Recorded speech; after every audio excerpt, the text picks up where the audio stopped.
Президент, я не умею говорить по-украински, но я буду говорить по-английски. Говорите по-русски. Но я все-таки буду по-английски. Прекрасный выбор. Спасибо. Дякую.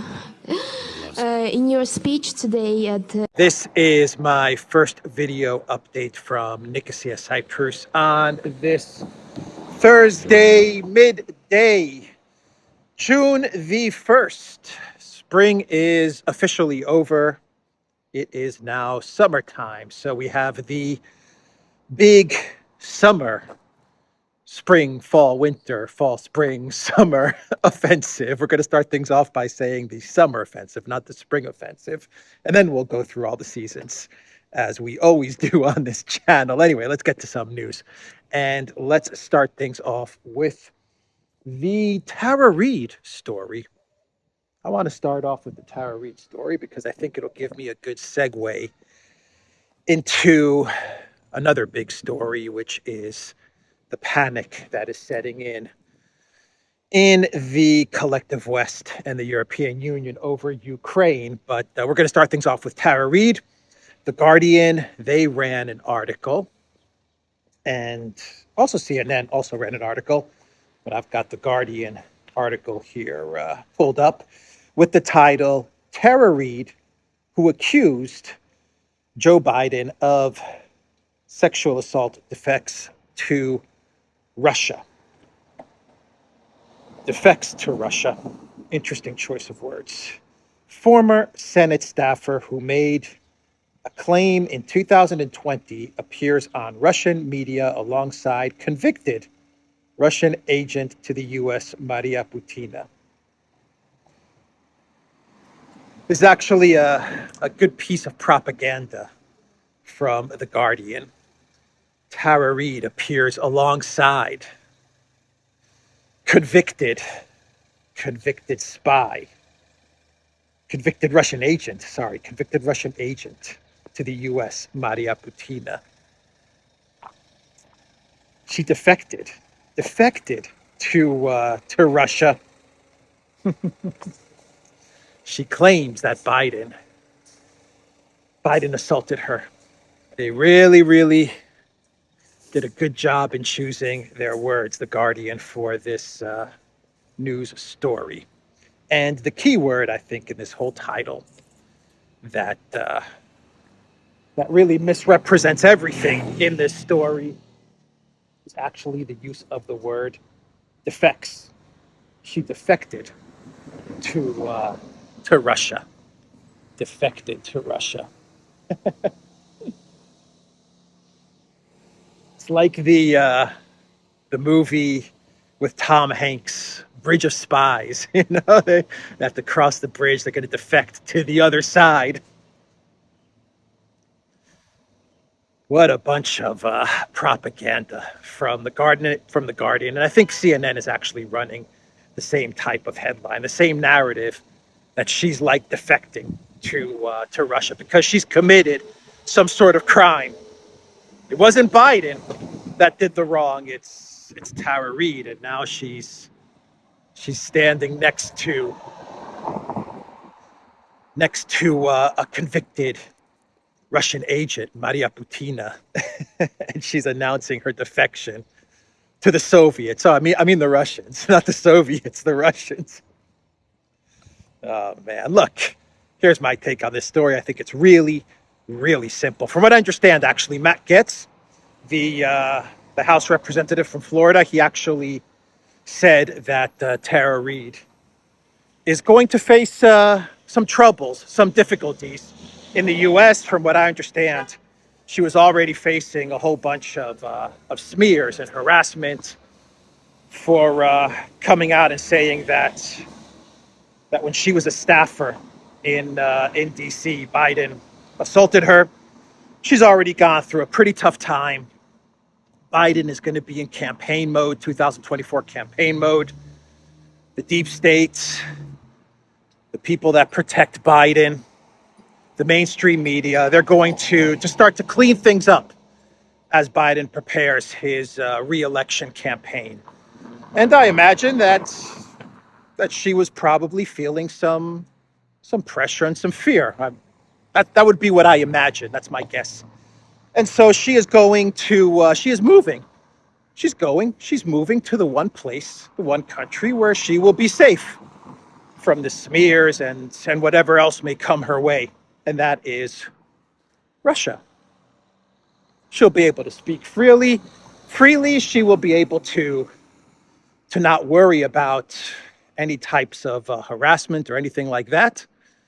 And she's going to live I imagine she's going to live a pretty calm and happy life in Russia. That would be my guess.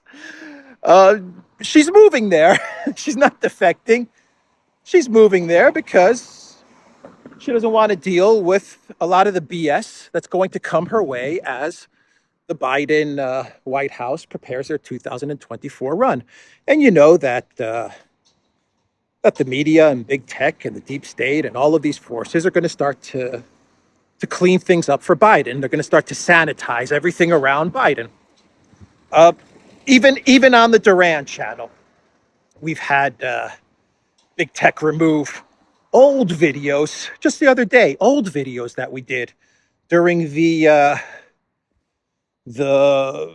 Russiagate, Duran, Michael Flynn, all of that stuff. Christopher Steele, they've actually taken those videos down because all these forces, they want to clean things up for Bidenopolis. And so, my opinion on this is that Tara Reade is making a very logical, rational choice to move to Russia.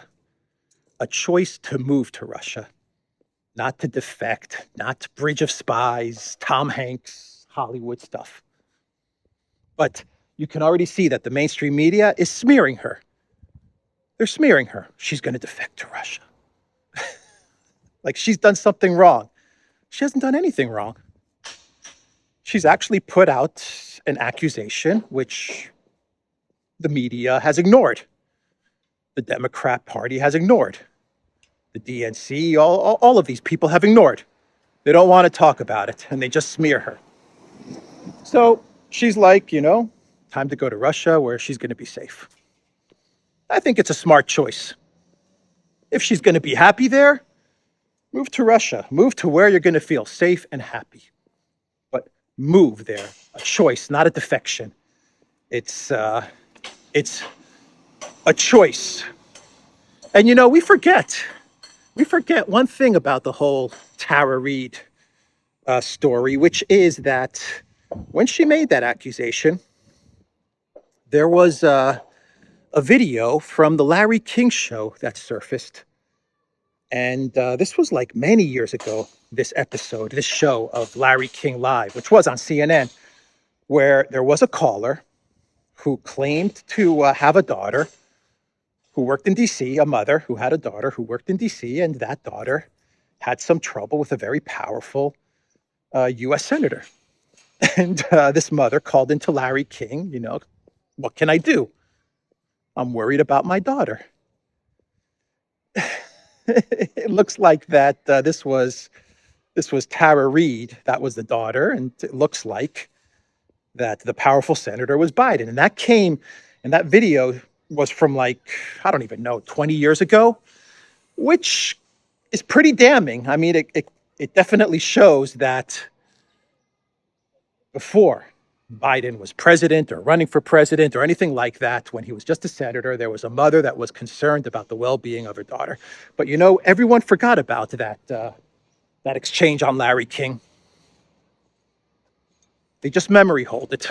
Anyway, that's what I wanted to say about Tara Reade choosing to move to Russia, And it's a good segue into my story because I have said in many videos over the past couple of days that when it comes to Ukraine, there are forces in the Biden White House. Most likely, if I had to take a guess, it would be people like Sullivan, like Jake the Snake Sullivan, who is a campaign manager guy. He's always thinking in terms of elections and campaign mode.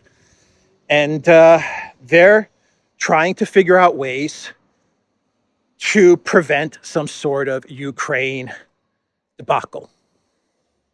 And so they're coming up with plans like freezing it a la North Korea, or doing some sort of setup like West Germany.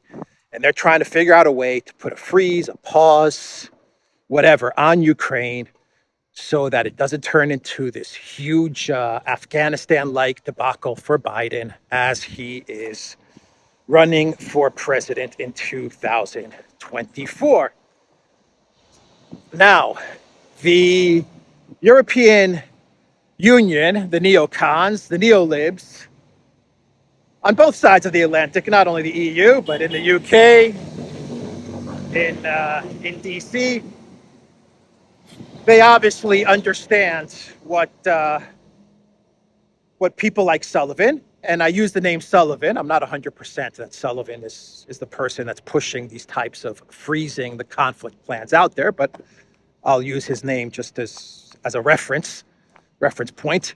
They understand what these guys are proposing, and they're pushing back on it. And they're pushing back on it in a very public way. I mean, we're seeing a very public dialogue taking place, not between leaders and us, but between the elite. The elite are talking to one another, but in a public format, like they're giving interviews or they're attending conferences, and they're talking to each other about how they would like to see Project Ukraine move forward. And what you've been seeing over the past couple of days at conferences like the Global Security Conference, which is taking place in Bratislava, or the EU Summit, which is taking place or is going to take place in Moldova, you're seeing a lot of the EU neoliberal, neocon globalists pushing back against the freezing North Korea, West Germany plan. Now, I'm not saying that guys like Sullivan, they want to resolve Ukraine. What they want to do is they want a pause until after the election, and then they'll pick it up again after the election is concluded. But the EU elite, the neocons in DC, the neocons in London, they're like, look, no, there is going to be no pause, no freeze. We need to fight. We need to fight, and we need to escalate, because everyone has understood, I think everyone in the collective West has understood two things. They've understood that Russia is winning, and that a multipolar world is rising, and it is rising in the form of BRICS. Now, why do you think, for example, that Ursula von der Crazy, she came out with a plan to fast track Balkan nations into the European Union? Or why do you think they're in such a panic to fast track Moldova into the EU? They're doing all of this because they are understanding that the window for the unipolar moment, for the collective West dominance of the world, is closing. And so what they have to do is they have to get as many countries into their unipolar world system as possible, because if they don't fast track those countries into their unipolar structures, well, then those countries are going to wake up, and they're going to look elsewhere, and that elsewhere will be BRICS, SCO, China, Russia, India, Brazil, South Africa. That's why Ursula came out with the announcement that the EU is going to be fast tracking these Balkan nations, because they don't want these Balkan nations to wake up and realize that they have a better future in BRICS. So let's trap them into the EU and the IMF and the World Bank and all of these things. Let's trap them into these systems now, quickly. So that's why you saw that initiative from von der Crazy. But what you do see right now in the collective West is just a general panic. It's a general panic because Their Project Ukraine plan has failed miserably. And they're losing the conflict in Ukraine. They're losing the economic war. They didn't get any regime change in Moscow. They're even losing the PR war. And so there's just a general panic right now in the collective West. What do we do now? What do we do? So we have Sullivan's, and once again, I say Sullivan. I'm not 100% sure that it's Sullivan, but we have Sullivan's freezing pause plan. We don't want that. Maybe it's good for Biden in his re-election, but for us in the European Union, for the EU leaders, for the EU kleptocrats, that's not going to be good. They've deindustrialized. They've destroyed their economies. They've had their pipelines blown up. They can't deal with a 1.5 year pause in Ukraine. A lot of leaders in the EU are going to lose their power. So they don't want that. They don't want that at all. And so the EU now is pushing back against these ideas of a freeze, and they're talking escalation. What they're talking is escalation. These are the neo-lib, neocon hawks of the European Union. We're talking about people like Borrell, who gave a speech in Barcelona the other day and said that Putin is in it to win it. He's going to achieve whatever goals he set out, and he's not going to agree to any type of freeze. So as the collective West, we're going to need to ramp up as well. You have Van der Crazy, who in essence echoed what Borrell said in Spain. And Van der Crazy, she said that there's going to be no freeze in the conflict in Ukraine. She said it's a very, very bad idea to freeze the conflict in Ukraine. This is what she said at the global security event in Bratislava. You have guys like Duda, the president of Poland, take a walk on the wild side. Andrzej Duda, he said at an event the other day, and I quote, "Today they say that Vladimir Putin lost the war, and his defeat is that Finland joined NATO, although for many years the Finnish public hesitated whether to give up neutrality. Ladies and gentlemen, Vladimir Putin has not lost a single war." And then Duda went on to say that the collective West, that the European Union needs to fight till the end. Putin has not lost. He's winning. Let's stop with this nonsense that we've achieved some victory by having Finland join NATO, or potentially Sweden join NATO, or potentially Moldova joining the EU, or whatever. Let's stop this nonsense. Putin is winning. He's going to win. He's not going to stop until he achieves the goals of the special military operation. And Duda is saying we need to fight. The EU needs to escalate. Not negotiate, not surrender, not to admit defeat, not rapprochement. They need to escalate. That's what Take a Walk on the Wild Side Duda said at this event. These are the hawks: Borrell, Duda, Van der Crazy. These are the EU hawks that are pushing back against people that want to stick a pin in the conflict, like Sullivan. They want escalation. They want escalation. And as far as pausing the conflict, the hawks are right in that it's going to be extremely difficult to get the Russians to agree to a pause in the conflict, a Minsk III. Why would Russia agree to that? So they are right in that aspect. Of course, the escalation part, they're in for a rude awakening, quoting Lindsey Graham. Now, you have, in all of this, you have some leaders like Macron, whom I would say is a type of a fence sitter. He's someone who's hawkish one day, another day he's talking about freezing the conflict, and every now and then he talks about some sort of peace agreement as well. And so Macron, he was speaking at this global security conference, and Macron was pretty hawkish in his statements.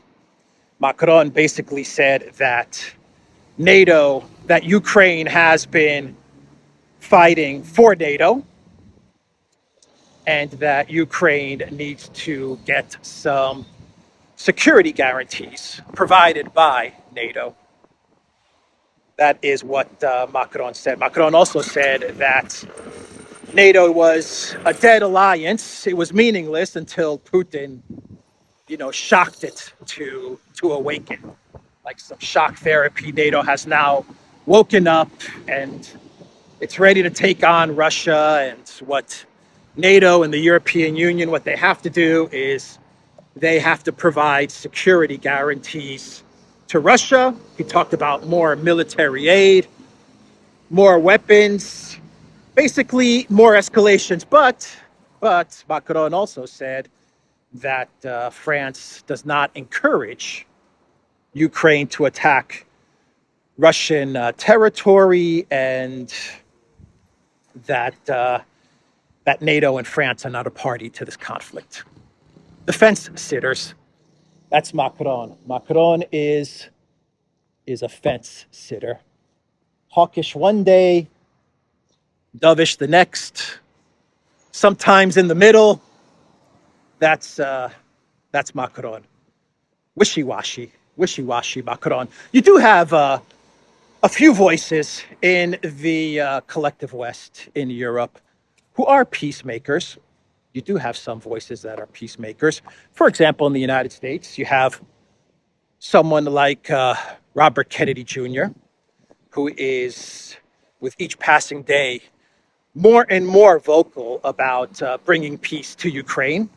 And of course, this is a problem for the Biden White House. This is why the Biden White House, this is why they would like to not have Ukraine be an issue, because Ukraine is a debacle. And they would like Ukraine to not be an issue because they don't want people like Robert Kennedy coming out and giving speeches about how the Biden White House has been lying about what's going on in Ukraine. And keep in mind, Robert Kennedy Jr. even has a son that fought as a mercenary in Ukraine, but he's coming out and saying, look, we need to have an adult, a mature conversation about Ukraine, because we've got 200, 300 billion that's getting sent to Ukraine, and Ukraine is losing, Russia is winning. The U.S. is losing on the world stage, and we need to talk about this. But you see the Democrats, the Democrat Party, they're, from what I understand, they're banning all debates. There's not going to be any debates in the primaries. So they're just going to give a carte blanche to Biden. They're not even going to have Biden debate RFK Jr. This is going to be a nice park, I think. You can see they're planting trees, and I think this is going to be a nice little park. I hope it's going to be a nice park. So we'll do the rest of the video under the shade of this tree. So you have guys like RFK Jr. who are talking about some sort of off-ramp, some sort of peace, at least a dialogue. At least the U.S. deserves, the American people deserve a conversation. Where is all our money going? Why is it going there? Is it going to good use? Is the money going to good use? Because TV in Mexico, they're showing images of American weapons sent to Ukraine now being used by the cartels in Mexico. How about that one? You couldn't see that one coming, could you? Of course we could see that one coming. You know that Zelensky and his generals, they made a whole lot of money from selling many of the U.S. weapons on the weapons black market. And Now those weapons are in Mexico. Not looking good for the Biden White House. That's why guys like Sullivan, you can understand where Sullivan is coming from. That's why guys like this are saying, no, I still want to destroy Russia. Don't worry, Newland.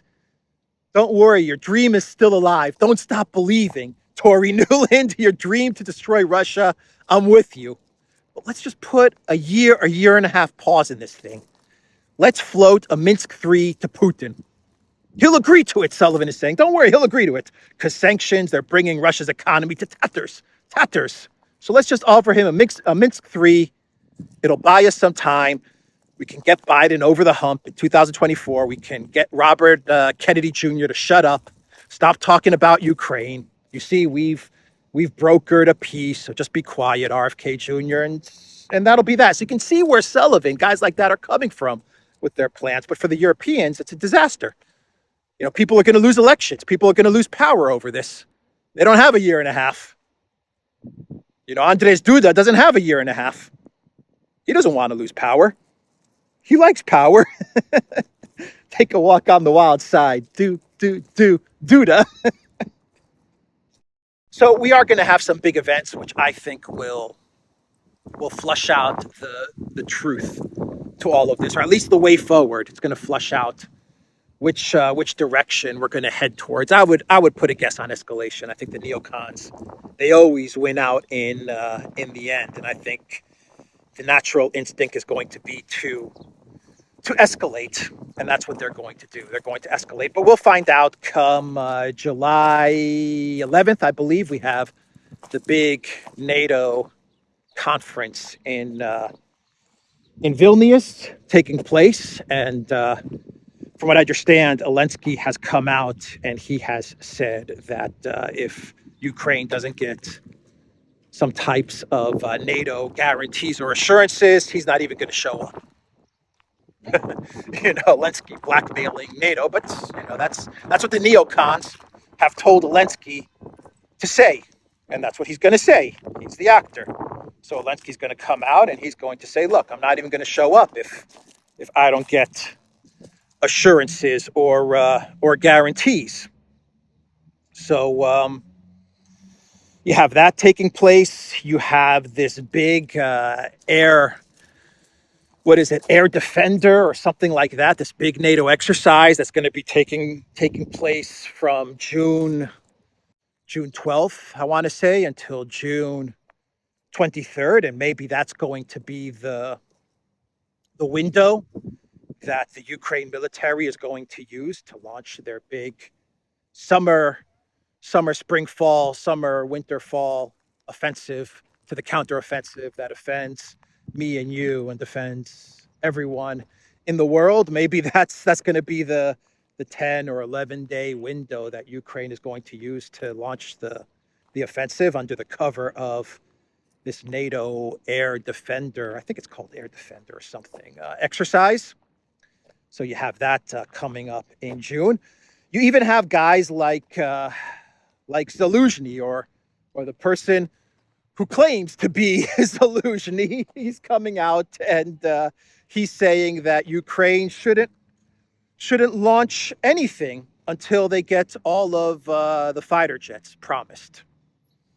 You have guys like that, or pretend guys like that, because we don't really know what's up with Zelensky. So I think in the next couple of months, a lot of things are gonna clear up. A lot of things are going to clear up. One thing's for sure: Putin is hardening his stance. I think the Russian government, they're hardening their position towards Ukraine, towards the conflict. And even the other day, during the media statements that Putin gave after the drone strikes in Moscow, Putin said something very interesting, which I did not register when he first said it, but a lot of people are talking about his choice of words. When he was asked about Ukraine and the drone strikes, Putin said that the territory called Ukraine was controlled by people led by the West. Ukraine has gradually fallen into the path of NATO, an organization hostile to Russia. And the key word is that Putin said the territory of Ukraine. And a lot of people are latching on to his choice of words, saying that this was no accident and Putin did not misspeak. He's basically signaling to the entire world that his stance is hardening on Ukraine, on the conflict, and he's viewing Ukraine now as a NATO territory.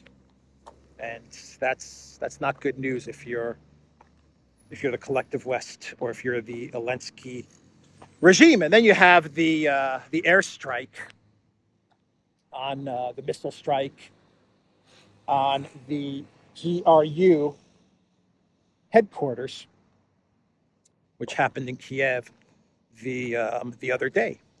And rumor has it that the Russians used either a Kinzhal or an Iskander, and it was like a bunker buster. It went boom, like right into the earth, because the Russians got some intel which said that NATO commanders that are planning the big summer offensive, that they're in a bunker under the GUR headquarters, and that's where you have a lot of commanders planning things out. And after the Russians hit this building, there was a lot of flight activity from Kiev to Poland, and a lot of people are claiming, analysts are claiming, that this flight activity is actually NATO forces flying commanders from this bunker in the GUR building in Kiev to hospitals in Poland. It was a very successful Russian hit. And there are also rumors that one of the people that was either injured or taken out in this hit was none other than the military intel chief, Budanov, the guy that's been talking a whole lot of smack against Russia, and the guy that said he was behind the terrorist attacks in Russia that killed Daria Dugina and other Russian politicians and journalists. They say that Russia, they got this guy. We don't know. We don't know if that's true. We have like another Zaluzhny thread going on now. Where is Budanov? Because Budanov loves the media. I mean, he doesn't skip a day. He doesn't miss a day where he can talk to the media. He absolutely loves the media. He loves talking smack. He loves provoking Russia. And he's been absent now for like 2-3 days, which is very odd. You would think that given all of the escalation and the tension and the drone attacks and everything that's taken place, you would think that Budanov would be like the first person out there giving interviews and talking about how the Ukraine military is going to invade Russia and make its way all the way to St. Petersburg. But he's MIA. He's missing in action. And so you also have one more bit of news, which is coming from the Wall Street Journal, and that is that Ukraine, the collective West, they're going to have some sort of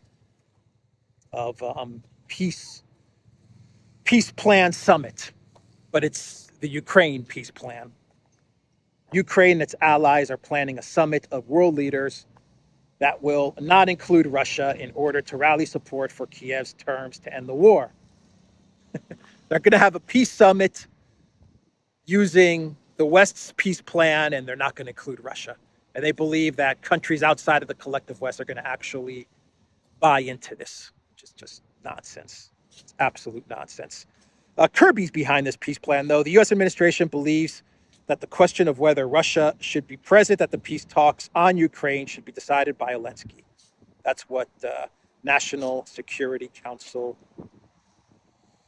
the coordinator for strategic communications at the NSC, John Kirby, said. A peace plan without Russia for this conflict makes a whole lot of sense. And who's going to decide whether Russia should be present? It's going to be Zelensky. And who decides for Zelensky? Nuland. I mean, it's just nonsense, man. It's just all nonsense. All right, so I think that that covers most of what is going on. In general, panic in the collective West because Russia's winning, and a lot of different ideas and plans floating out there as to what to do next. But most likely, my guess would be that all of these collective West officials are going to fall back on escalation. That would be my guess. Escalation. We have an article from Responsible Statecraft, which actually says that NATO members are talking about secret plans for responding to a Russia attack. That's what they're going to talk about in Vilnius on the 11th of July. They're putting together plans to go to war with Russia, provoking Russia into some sort of attack, and then an all-out war with Russia. We're getting very close to either a collapse in Ukraine, some sort of resolution, or just all-out conflict. We are coming to the end of this chapter. I don't know what the next chapter is going to be, but we're coming to the end of this chapter now. The end of this chapter could take a while. It could take 3 months. It could take 6 months. It could take a year. But we are approaching the end. And one of the scenarios, according to Responsible Statecraft, is a plan to go to war with Russia. That's what NATO is planning. But NATO needs time. NATO needs time to prepare the conflict with Russia. So they're going to have to try and figure out a way to buy time because the Ukraine military and the Zelensky regime is collapsing, and they don't know how much time they can buy NATO. While at the same time, NATO is demilitarizing itself because all of the weapons that they would need to fight Russia are being destroyed by Russia as they're getting sent to Ukraine. There are rumors that Reznikov has purchased.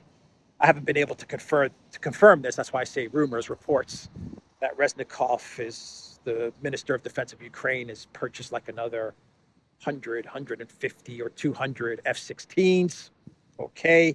Rheinmetall, the German MIC company that makes I think they make the Leopard tanks.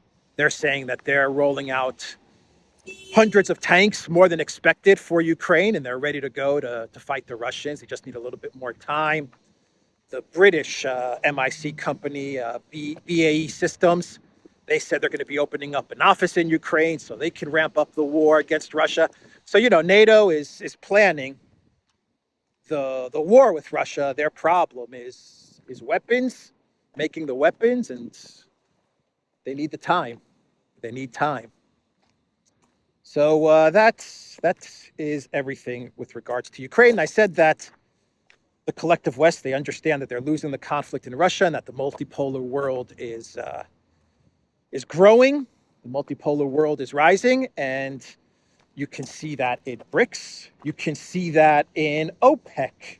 We have news that the OPEC meeting that is going to be taking place in Austria, well, they're telling Bloomberg, Reuters, and the Wall Street Journal that they're not invited.